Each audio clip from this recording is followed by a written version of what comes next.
നേർമൊഴി. പ്രിയ ശ്രോതാക്കളെ, retired wing കമാൻഡറും സംരംഭകയും സ്റ്റാർട്ടപ്പ് മെന്ററുമായ രാഗശ്രീ ഡി നായരുമായി മനീഷ് എം പി നടത്തുന്ന അഭിമുഖം ഇപ്പോൾ കേൾക്കാം.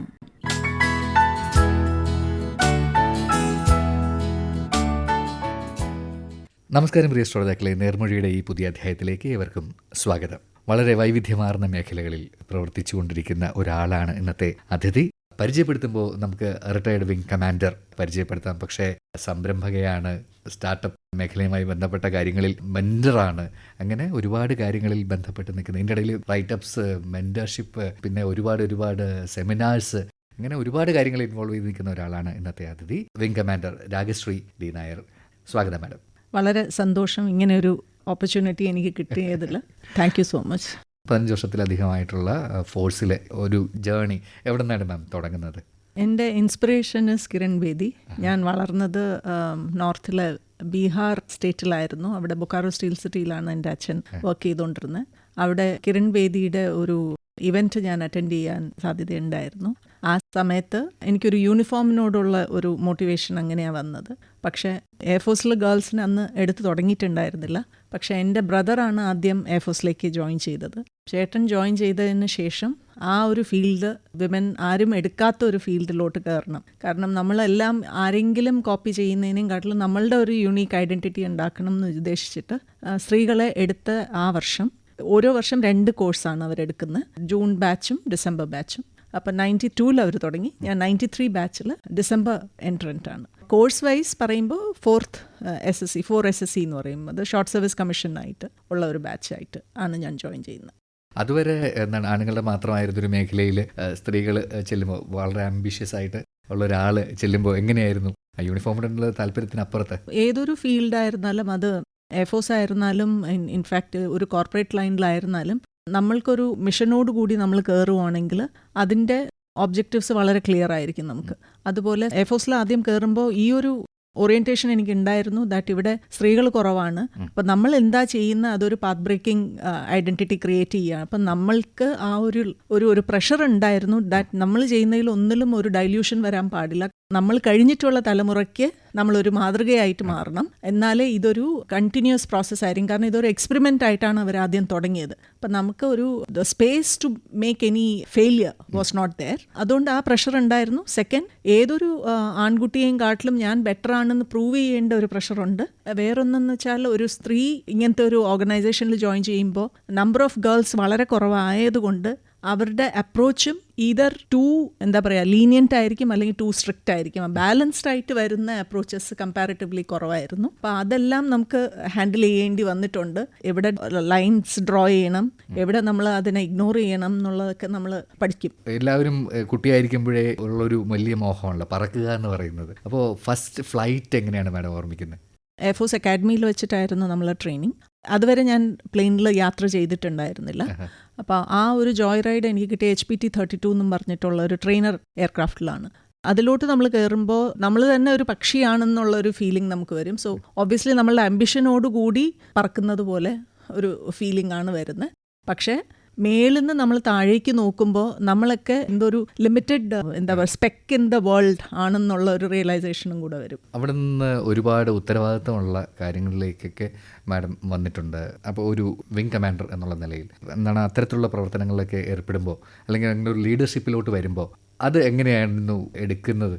സർവീസിൽ നമ്മൾ കയറുമ്പോൾ നമുക്കൊരു കമ്മീഷൻഡ് റാങ്കും നോൺ കമ്മീഷൻഡ് റാങ്കും പിന്നെ നോൺ കമ്പാറ്റൻ്റ് എൻറോൾഡ് എന്നും പറഞ്ഞു, പിന്നെ സിവിലിയൻസ്, ഇങ്ങനെ 4 കാറ്റഗറിയിലുള്ള ആൾക്കാരെ ഉള്ള, പ്ലസ് കോൺട്രാക്ച്വൽ എംപ്ലോയീസും ഉണ്ട്. അപ്പം ഞാൻ കയറിയ സമയത്ത് എൻ്റെ ആദ്യത്തെ പോസ്റ്റിംഗ്, എൻ്റെ കമ്മീഷൻ കഴിഞ്ഞിട്ട് 1 വർഷത്തെ ട്രെയിനിങ് ഉണ്ട്. It is equivalent to male കേഡറ്റ്സിൻ്റെ അതേ ട്രെയിനിങ്. അത് കഴിഞ്ഞിട്ട് 1 വർഷം കഴിഞ്ഞ് നമ്മൾ ട്രെയിൻ ചെയ്തിട്ട് എൻ്റെ പോസ്റ്റിംഗ് വന്നത് താമ്പരം എന്ന് പറഞ്ഞുള്ള ഒരു സ്റ്റേഷനിലാണ്. അവിടെ എയർമെൻ ട്രെയിനിങ് എന്നും പറഞ്ഞിട്ടുള്ള ഒരു എസ്റ്റാബ്ലിഷ്മെൻറ്റ്. അപ്പോൾ ഇത് നോൺ കമ്മീഷൻഡ് റാങ്കിലെ ആൾക്കാരുടെ ട്രെയിനിങ് നടത്തുന്ന ഒരു സ്ഥലത്താണ്. അപ്പോൾ ഇനീഷ്യൽ ബാച്ചസിലെ പെൺകുട്ടികൾ അവിടെ ചെല്ലുമ്പോഴത്തേക്കും വളരെ എൻ്റെ അച്ഛൻ്റെ പ്രായമുള്ള ഓഫീസർ അല്ലാത്ത, അതായത് നോൺ ഓഫീസർ കാഡറിലുള്ള ആൾക്കാർ, അവർ വളരെയധികം നമ്മളെ സപ്പോർട്ടീവ് ആയിരുന്നു. Contrary to the general perception, ഞാൻ അനുഭവിച്ച് എൻ്റെ എൻവയൺമെൻറ്റിൽ വന്ന് എയർമെൻസ് എത്ര പേരുണ്ടായിരുന്നു, എല്ലാവരും വളരെ നമ്മളെ ഗൈഡ് ചെയ്യുന്നതിനും ഓഫീസേഴ്സിനെയും കാട്ടിലും പല കാര്യങ്ങളിലും അഡ്മിനിസ്ട്രേറ്റീവ് കാര്യങ്ങളിൽ നമ്മളെ ഗൈഡ് ചെയ്യുന്ന പലരും നോൺ ഓഫീസർ കാഡറിലുള്ള വ്യക്തികൾക്ക് ഞാൻ പറഞ്ഞതുപോലെ എൻ്റെ അച്ഛൻ്റെ പ്രായത്തിലുള്ള ആൾക്കാരാണ്. പിന്നെ അന്നൊക്കെ പൈലറ്റ് ഓഫീസർ എന്ന് പറഞ്ഞൊരു റാങ്ക് ഉണ്ടായിരുന്നു. ഇപ്പോൾ പൈലറ്റ് ഓഫീസർ 2 വർഷം, അത് കഴിഞ്ഞ് നമ്മൾ ഫ്ലൈറ്റ് ലെഫ്റ്റനൻ്റ് ആവും 3-ാമത്തെ വർഷം, പിന്നെ 6 വർഷം കഴിഞ്ഞിട്ട് സ്ക്വാഡ് ലീഡർ ആവും, പിന്നെ ഒരു 13 വർഷം സെർവ് ചെയ്താലേ അടുത്ത റാങ്ക് വിംഗ് കമാൻഡർ ആയിട്ട് വരത്തുള്ളൂ. നമ്മൾ ഓരോ റാങ്ക് ഇടുമ്പോഴും അതിൻ്റെ റെസ്പോൺസിബിലിറ്റി അതേപോലെ കൂടുകയാണ്. കാരണം നമ്മൾ ഹൈറാർക്കിയിൽ നമ്മളുടെ കീഴിൽ എത്രയും ആൾക്കാർ വരികയാണ്.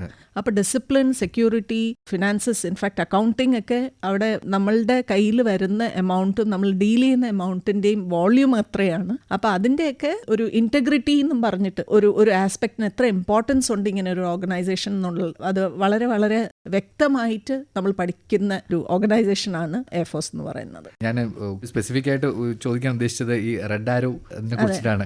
റെഡ് ആരോയുടെ ഡിസ്പ്ലേ വന്നത് സ്റ്റേഷൻ ആഗ്രയിലാണ്. അത് one of the biggest transport base in ഇന്ത്യയാണ്. അവിടെ റെഡ് ആരോയുടെ എയർ ഷോ വന്നപ്പോൾ ഇപ്പം നമ്മൾ aero India, in fact I had the Fortune of being the security officer ആദ്യം എയ്റോ ഇന്ത്യയുടെ ആദ്യത്തെ ഷോ ഇൻ ബാംഗ്ലൂരിൽ എൻ്റെ ടൈമിലാണ് അത് തുടങ്ങിയത്. റെഡ് ആരോയുടെ ഫ്രഞ്ച് ഡിസ്പ്ലേ വന്നപ്പോഴത്തേക്കും അതിൻ്റെ അവിടുന്ന് വരുന്ന ആൾക്കാരുടെ കോർഡിനേഷൻ, അതിലോട്ടുള്ള ലൈസൺ, അതിൻ്റെ സെക്യൂരിറ്റി. അപ്പോൾ ഞാൻ അന്ന് സ്ക്വാഡ് ലീഡർ റാങ്കിലായിരുന്നു.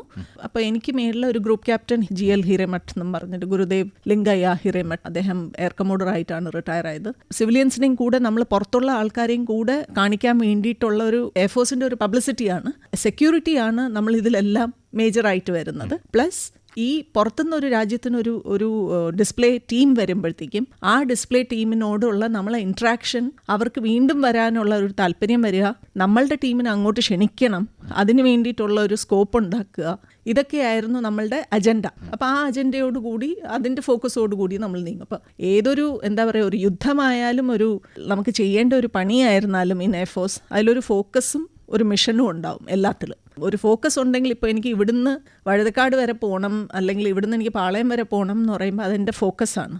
അതെങ്ങനെ പോകും എന്നുള്ളത് പാത്ത് ക്രിയേറ്റ് ചെയ്യുന്ന എൻ്റെ മിഷനായിരിക്കും. ഇങ്ങനത്തെ പല നോട്ട് ഓൺലി റെഡ് ആരോ, ഓരോ കാർഗിൽ, ഓപ്പറാക്രം, പിന്നെ ഒരു എൻക്രോച്ച് ലാൻഡിൻ്റെ ഒരു സ്ട്രക്ചറിനെ ഡിമോളിഷ് ചെയ്യുക, ഇങ്ങനത്തെയൊക്കെ പല റോൾസ് നമുക്ക് ചെയ്യേണ്ടി വന്നിട്ടുണ്ട് ഇൻ എയർഫോഴ്സ്.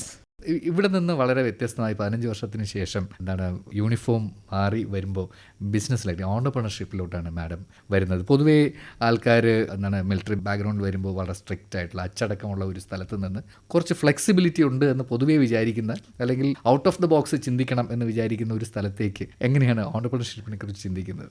പറഞ്ഞത് കറക്റ്റാണ്. ഡിസിപ്ലിൻ നമുക്ക് ഒരു സ്റ്റാർട്ടിംഗ് പോയിന്റ് മാത്രമേ ആവത്തുള്ളൂ ഏതൊരു ഓർഗനൈസേഷനിലും. പെർട്ടിക്കുലർലി ഓൺട്രപ്രണർഷിപ്പ് പോലത്തെ ഒരു ഫീൽഡിൽ വരുമ്പോൾ discipline will only get you so far. പക്ഷേ അതിന് അഡാപ്റ്റബിലിറ്റി, ഇപ്പോൾ ഫ്ലെക്സിബിലിറ്റി എന്ന് പറഞ്ഞതിൻ്റെ വേർഡിൻ്റെ വേറൊരു വേർഡ് ഞാൻ യൂസ് ചെയ്യുന്നതേ ഉള്ളൂ. നമ്മൾ എത്രമാത്രം പെട്ടെന്ന് അഡാപ്റ്റ് ചെയ്യുന്നു ആ എൻവയൺമെൻറ്റിൽ, എന്തൊക്കെ ചേഞ്ചസ് നമുക്ക് വരുത്താൻ പറ്റും, ഞാൻ എത്ര അൺലേൺ ചെയ്യും. കാരണം സർവീസിലുള്ള ടേംസ്, സർവീസിലുള്ള എൻവയൺമെൻറ്റ് അല്ല പുറത്തിറങ്ങുമ്പോൾ.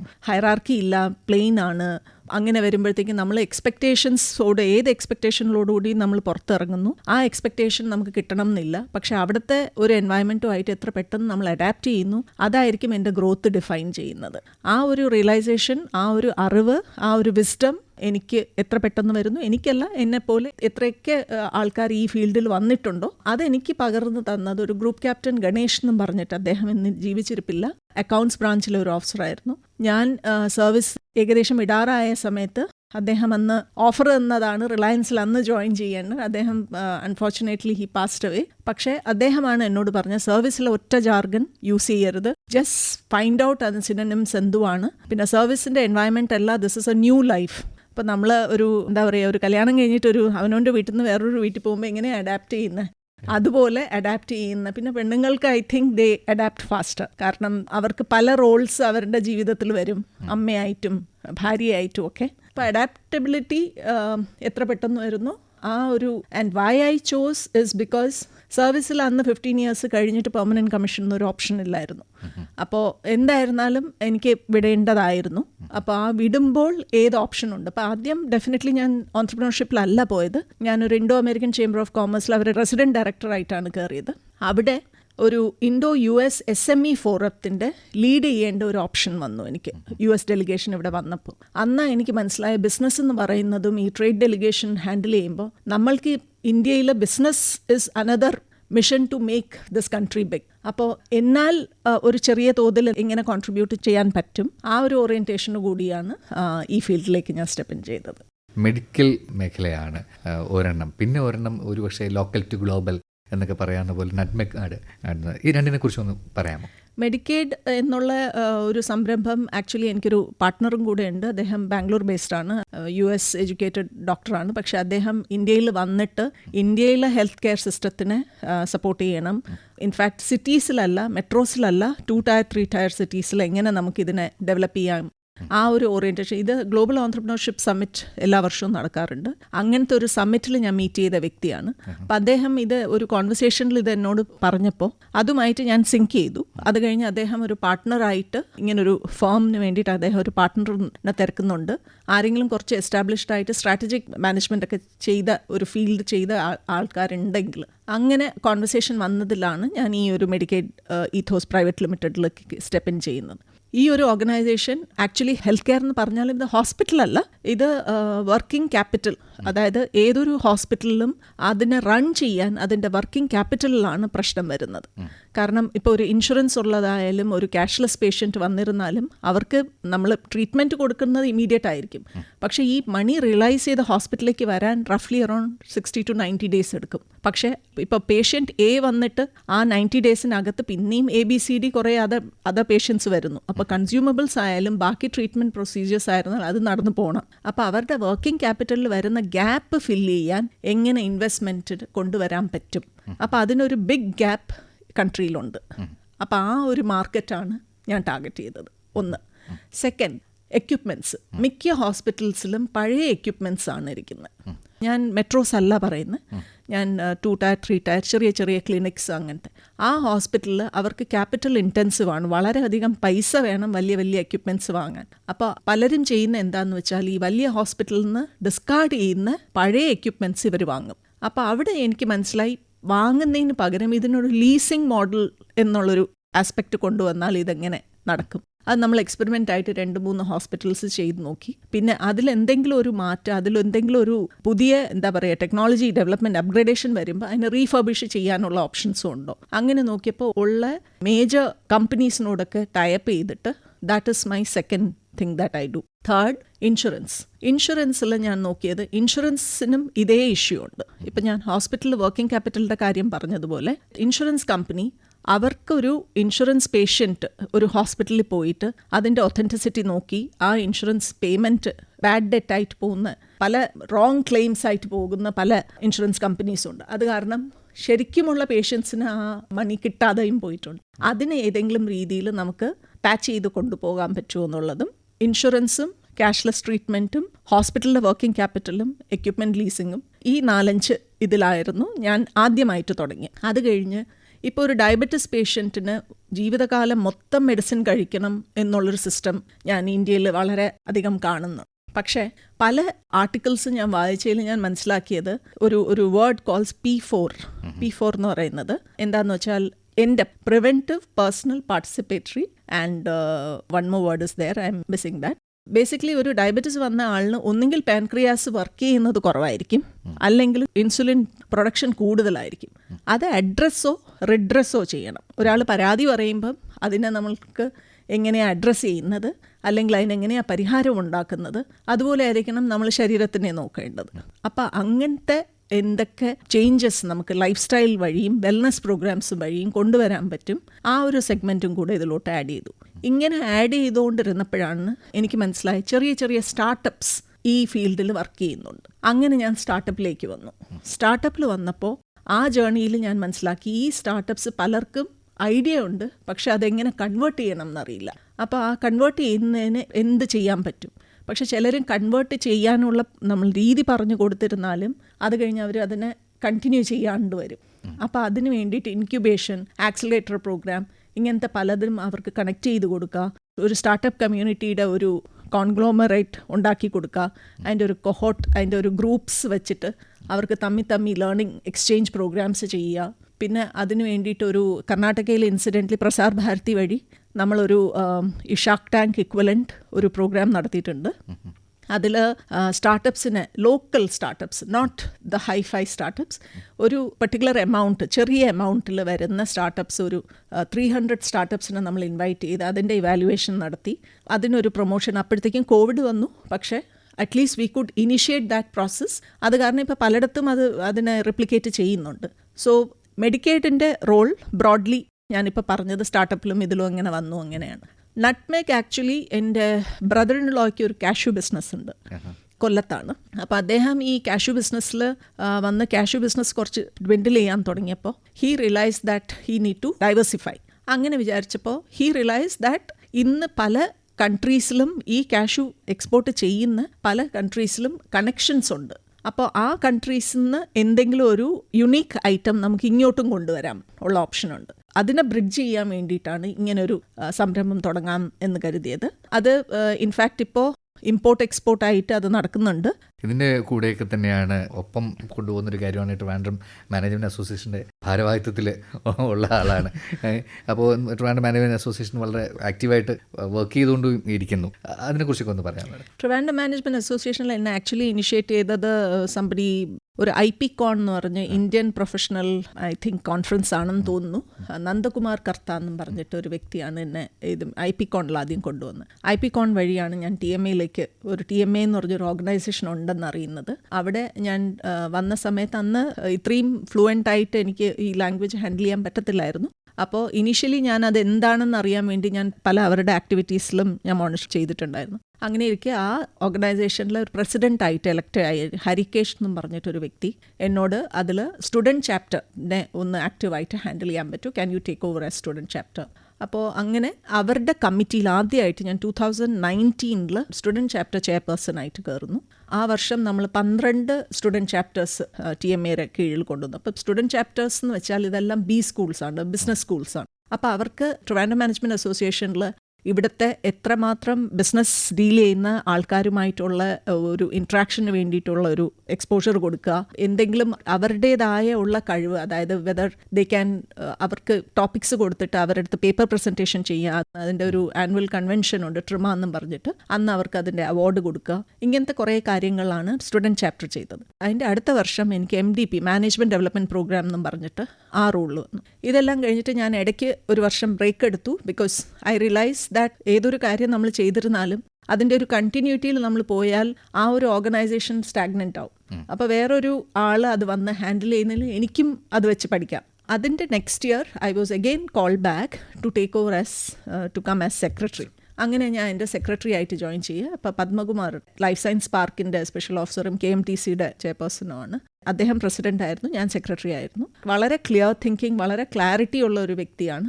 ഞാൻ എവിടെയൊക്കെ വർക്ക് ചെയ്തിട്ടുണ്ടോ അവിടെയൊക്കെ എനിക്ക് കിട്ടിയ ഒരു എൻവയൺമെൻറ്റ് വാസ് വെരി കൺജീനിയൽ. അതും ഹെൽപ്പ് ചെയ്യുന്നുണ്ട്. അത് എനിക്ക് എപ്പോഴും ഒരു ലേണിംഗ് പ്രോസസ്സായിട്ടാണ് എനിക്ക് തോന്നിയിട്ടുള്ളത്. അപ്പോൾ ട്രിവാൻഡ്രം എന്നുള്ളൊരു സിറ്റിയിൽ ഇത്രയും ഒരു ഫീൽഡുണ്ട്, ഇത്രയും ആൾക്കാരുണ്ട്. ആ ആൾക്കാർക്ക് ഈ മാനേജ്മെൻറ്റ് അസോസിയേഷൻ വഴി പല മാനേജ്മെൻറ്റ് പ്രോസസ്സും അതിൻ്റെ സിസ്റ്റംസിനെയും എത്തിക്കാൻ പറ്റുന്ന ഒരു ഓർഗനൈസേഷനാണ് TMA. പിന്നെ ആനുവൽ കൺവെൻഷനും വേറെ പല ആക്ടിവിറ്റീസും TMAയിലുണ്ട്. അത് 2 വർഷം ഞാൻ സെക്രട്ടറി ആയിരുന്നു. ഇപ്പോൾ ഞാൻ അവരുടെ അഡ്വൈസറി ബോർഡ് ഇതിലാണ്. നിരന്തരം പഠിച്ചുകൊണ്ടിരിക്കുകയാണ് ഓരോ കാര്യങ്ങൾ.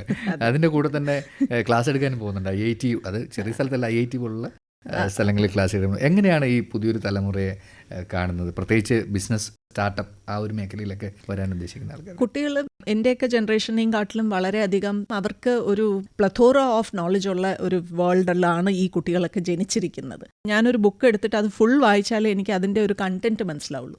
ഇവർക്ക് ഒന്ന് ഗൂഗിൾ ചെയ്താൽ മതി, മൾട്ടിപ്പിൾ ഓപ്ഷൻസ് കിട്ടും, ഏത് ബുക്കിൽ ഏത് ആസ്പെക്റ്റ് അവർ വായിക്കണം.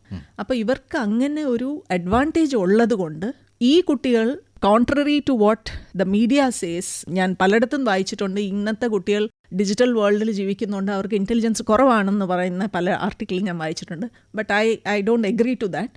എനിക്ക് തോന്നുന്ന അവർക്ക് നമ്മളെയും കാട്ടിലും വളരെയധികം മുന്നോട്ട് അവർക്ക് ഒരു വിഷൻ ഉള്ള കുട്ടികളാണ്. അപ്പം അങ്ങനത്തെ കുട്ടികളെ നമ്മൾ ഹാൻഡിൽ ചെയ്യുമ്പോൾ നമുക്ക് അവരോടൊപ്പം നിൽക്കേണ്ട ഒരു സാഹചര്യമുണ്ട്. അപ്പം നമ്മളും അതിനൊപ്പം പഠിച്ചുകൊണ്ടിരിക്കണം. അത് കാരണം കുട്ടികളെ ഹാൻഡിൽ ചെയ്യുമ്പോൾ എല്ലാം ഫാസ്റ്റ് ഫുഡ് പോലെ നോളജ് കിട്ടുന്നതുകൊണ്ട് they are also little impatient. അത് അവരുടെ ഒരു ഡ്രോബാക്ക് ആയിട്ട് എനിക്ക് തോന്നുന്നുണ്ട്. എന്തെങ്കിലും ഒരു കാര്യം നമ്മൾ എക്സ്പ്ലെയിൻ ചെയ്യുമ്പോൾ ഒരു മുതിർന്ന ആളുടെ വിസ്ഡം എടുക്കാൻ വേണ്ടിയിട്ട് അവർക്ക് കുറച്ച് മടിയുണ്ട്. ഈ 2 ഡിസഡ്വാൻറ്റേജിനെ വളരെ മയത്തോടു കൂടി ഹാൻഡിൽ ചെയ്തേ കൊണ്ടുപോകാൻ പറ്റത്തുള്ളൂ. പക്ഷേ വളരെ ആംബിഷ്യസ് ആണ്, വളരെ ചൂസിയാണ്, വളരെ എന്താ പറയുക ഇംപേഷ്യൻ്റ് ആണ്. ഇതാണ് 3 കാര്യങ്ങൾ ഞാൻ ശ്രദ്ധിച്ചിട്ടുള്ളത്. പക്ഷേ IIT പോലുള്ള ഓർഗനൈസേഷനിൽ ഞാൻ ആക്ച്വലി മെൻറ്ററിങ് ആണ് ചെയ്യുന്നത് സ്റ്റാർട്ടപ്സിൻ്റെ. അത് നല്ലൊരു ജേർണിയാണ്. ബിക്കോസ് എനിക്ക് അറിഞ്ഞുകൂടാത്ത പല ഫീൽഡും അവർ കാരണമാണ് ഞാൻ അറിയുന്നത്. അപ്പോൾ അവരെ മെൻറ്റർ ചെയ്യുമ്പോൾ ഞാൻ ആ ഫീൽഡിനെ പറ്റി പഠിക്കണം. അപ്പോൾ ഒരു ഐസ് ബ്രേക്കിംഗ് സെഷൻ കഴിയുമ്പോൾ ഞാൻ ഒരു വീക്ക് അവരോട് ചോദിക്കും, എനിക്കൊരു വീക്ക് തരൂ, അത് കഴിഞ്ഞിട്ട് ഞാൻ I will enter into the main mentoring session. അപ്പോൾ ആ ഒരാഴ്ച കൊണ്ട് ഞാൻ അവരുടെ ആ ഫീൽഡിൽ ലോകത്തിലുള്ള ഏതൊക്കെ കമ്പനീസ് ഉണ്ട്, ആ കമ്പനീസിൽ ആരെങ്കിലും ഓൾറെഡി ഇതിൽ എസ്റ്റാബ്ലിഷ്ഡ് ആയിട്ടുണ്ടോ, അതെല്ലാം പഠിച്ചിട്ടേ എനിക്ക് അവരുടെ അടുത്ത് പിന്നെയും സംസാരിക്കാൻ പറ്റത്തുള്ളൂ. അപ്പോൾ എനിക്കത് ഭയങ്കര ഒരു ലേണിംഗ് ആണ്. കുട്ടികൾ child is the father of the man എന്ന് പറയുന്ന പോലെ അവരാണ് ഇപ്പോൾ ഈ ജനറേഷനിലെ കുട്ടികളാണ് നമ്മളെ ഇപ്പോൾ പലതും പഠിപ്പിക്കുന്നത്. അവരറിയുന്നില്ല നമ്മൾ പഠിപ്പിക്കുന്നു എന്നുള്ള കാര്യം. അതുപോലെ എന്താണ് കോമ്പാറ്റിംഗ് വയലൻസ് അഗൈൻസ്റ്റ് വുമൺ എന്നുള്ളൊരു അതെ. അപ്പോൾ അതിനകത്ത് എനിക്ക് കൗതുകം തോന്നിയൊരു കാര്യം മാഡം നേരത്തെ സൂചിപ്പിച്ചൊരു കാര്യം തന്നെയാണ്. അതായത് ബ്രിഡ്ജിങ് ദ ഗ്യാപ്പ് എന്നൊരു കാര്യമാണ് മാഡം അവിടെയും ഒന്ന് പറയാമോ? പോഷ് ഗൈഡ് ലൈൻസ് വന്ന വർഷം ഞാനൊക്കെ ലേറ്റ് അറ്റ്ലീസ്റ്റ് mid-20s ആയിരുന്ന സമയത്താണ് പോഷ് ഗൈഡ് ലൈൻസ് വരുന്നത്. ആ സമയത്ത് ഐ തിങ്ക് ഇന്ത്യയിൽ തന്നെ അതിനെ പറ്റിയിട്ടുള്ള അറിവ് കമ്പാരിറ്റീവ്ലി കുറവായിരുന്നു. ഇന്ന് പോഷ് ഗൈഡ് ലൈൻസ് ഉണ്ടെങ്കിൽ പോലും പലയിടത്തും അതിന് വേറെ പല ആംഗിളും ഉണ്ടെങ്കിലും സെക്ഷുവൽ അബ്യൂസും സെക്ഷുവൽ വയലൻസും ഇന്ന് പെണ്ണുങ്ങൾക്ക് മാത്രമല്ല ആണുങ്ങളും അനുഭവിക്കുന്നുണ്ട്. പക്ഷേ ഇതിൻ്റെ ഒരു അവയർനെസ് ഒരു സിസ്റ്റമാറ്റിക് ലെവലിൽ നമ്മൾ സ്കൂൾ മുതലേ പഠിപ്പിച്ചു തുടങ്ങണം എന്നാണ് ഞാൻ കരുതുന്നത്. അതല്ലാതെ ഒരു കമ്പനിയിൽ കയറിയിട്ട് അവരെ പഠിപ്പിക്കുമ്പോൾ അതിൻ്റെ ഒരു മെൻ്റൽ മേക്ക് ഉണ്ട്. ഒരു കുട്ടി, ഒരു ആണായാലും പെണ്ണായാലും അവരുടെ ഇൻട്രാക്ഷനും what is right and what is wrong എന്നുള്ളൊരു സെൻസ് അത് നമ്മൾ ബോധ്യപ്പെടുത്തേണ്ട വളരെ അത്യാവശ്യമാണ്. പിന്നെ ആസ് എ സൊസൈറ്റി നമ്മളുടെ എല്ലാവരുടെയും റെസ്പോൺസിബിലിറ്റിയാണ് നമ്മളെ ചുറ്റുവട്ടത്ത് നടക്കുന്ന ഏതൊരു കാര്യവും, അത് ശരിയാണെങ്കിലും തെറ്റാണെങ്കിലും, ശരിയാണെങ്കിൽ അതിനെ എത്ര നമുക്ക് പ്രോത്സാഹിപ്പിക്കാം, തെറ്റാണെങ്കിൽ അതിനെ എത്ര നമുക്ക് കൺട്രോൾ ചെയ്യാം, ആ തെറ്റ് ചെയ്യുന്ന ആൾക്കാർക്ക് എങ്ങനെ കറക്റ്റീവ് ആക്ഷനോടുകൂടി നമുക്ക് അതിനെ ഹാൻഡിൽ ചെയ്യാൻ പറ്റും. Violence against women is absolutely no. And violence through words, through direct അല്ല ഇൻഡയറക്റ്റ് പാസീവ് അഗ്രസീവ് സിറ്റുവേഷൻസ് ഉണ്ട്. അതിനെയൊക്കെ എങ്ങനെ തരണം ചെയ്യണം എന്നുള്ളത് നമ്മൾ പെൺകുട്ടികളെയും വളരെ ചെറുതിലേ നമ്മൾ പഠിപ്പിച്ചിരിക്കണം. How to say no. ഞാനത് റിപ്പീറ്റഡ്ലി പറയുന്നതാണ്. പെണ്ണുങ്ങൾക്ക് ഏറ്റവും പ്രശ്നം വരുന്നത് ഒരു കാര്യം നോ എന്ന് പറയാൻ അവർക്ക് ഭയങ്കര ബുദ്ധിമുട്ടാണ്. അവർ വളരെ അഗ്രസീവായിട്ടൊക്കെ ഡീൽ ചെയ്യുമായിരിക്കും സിറ്റുവേഷൻ. പക്ഷേ ആ അഗ്രസീവായിട്ടുള്ള സിറ്റുവേഷൻ വരുന്നതിന് മുന്നേ തന്നെ അവർ നോ എന്ന് പറയേണ്ട ഒരു ബിഹേവിയർ, അതിൻ്റെ ഒരു എന്താ പറയുക, they should know how to say no to cut it short. ഇതൊക്കെ ഞാൻ പറയുന്നെങ്കിലും when I'm saying bridging the gap, there is also flip side. ഈ പോഷ് ഗൈഡ് ലൈൻസ് വെച്ചിട്ട് ഒരു സെക്ഷുവൽ അബ്യൂസ് എന്ന് പറഞ്ഞ് മിസ്യൂസ് ചെയ്യുന്ന ആൾക്കാരും പലരും ഉണ്ട്. I am talking about women only. അതിനെ ഐഡൻറ്റിഫൈ ചെയ്യുന്ന system should come in place. ഇതിൻ്റെ ഒരു ബാലൻസ് നമ്മളെ സൊസൈറ്റിയിലും നമ്മളെ കമ്പനീസിലും വന്നാൽ I think we are good to go. Bridging the gap and building the systems എന്ന് തന്നെയാണ് മാഡം അത് ഫോക്കസ് ചെയ്ത് പറഞ്ഞിരിക്കുന്നത്. നമ്മൾ ഒരുപാട് ചോദ്യങ്ങൾ ഇനിയും ബാക്കിയാണ്, പക്ഷേ നമുക്ക് ആകെ അരമണിക്കൂറേ ഉള്ളൂ എന്നുള്ളതാണ്.